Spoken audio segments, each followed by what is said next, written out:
Tito Kapitulo 3. Ang dapat na maging ugali ng mga Kristiyano. Paalalahanan mo ang mga kapatid na magpasakop sa mga pinuno at may kapangyarihan, sundin ang mga ito at laging maging handa sa paggawa ng mabuti. Pagbawalan mo silang magsalita ng masama laban kan inuman, at turuan mo silang maging mahinahon at magalang sa lahat ng mga tao. Noong una, tayo'y mga hanggal, hindi masunurin, naliligaw at naging alipin ng makamundong damdamin at lahat ng uri ng kalayawan.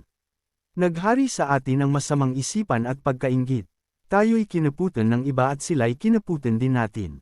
Ngunit nang mahayag sa atin ang kabutihan at pag-ibig ng Diyos na ating tagapagligtas, iniligtas niya tayo, hindi dahil sa ating mabubuting gawa kundi dahil sa kanyang habag sa atin.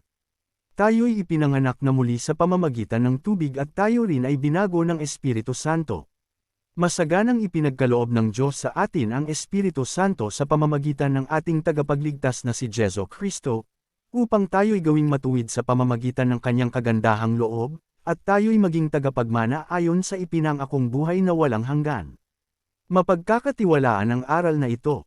Kaya't ang nais ko'y buong tiyaga mong ituro ito sa mga nananalig sa Diyos upang ilaan nila ang kanilang sarili sa paggawa ng mabuti, na siyang karapat-dapat at kapakipakinabang sa mga tao.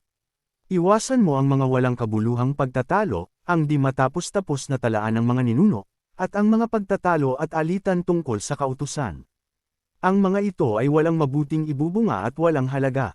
Pagkatapos mong sawayin minsan o makalawa, iwasan mo na ang taong lumilikha ng pagkakabahabahagi, dahil alam mong ang ganyang tao ay masama at ang kanyang sariling mga kasalanan ang nagpapakilalang siya'y mali. Pangwakas na paalala, papupuntahin ko riyan si Artemas o si Tychicus. Pagdating nila dyan, pilitin mong makapunta dito sa Nicopolis. Dito na ako magpapalipas ng taglamig. Sikapin mong mapadali ang paglalakbay ni Apolos at ng abogadong si Zenas. Tiyakin mong hindi sila nagkukulang sa anumang pangangailangan. Turuan mo ang ating mga kapatid sa pananampalataya na gumawa ng mabuti upang makatulong sila sa mga nangangailangan, at maging kapakipakinabang. Kinukumusta ka ng mga kasama ko rito. Ikumusta mo rin kami sa lahat ng kapatid sa pananampalataya. Pagpalain kayong lahat ng Diyos.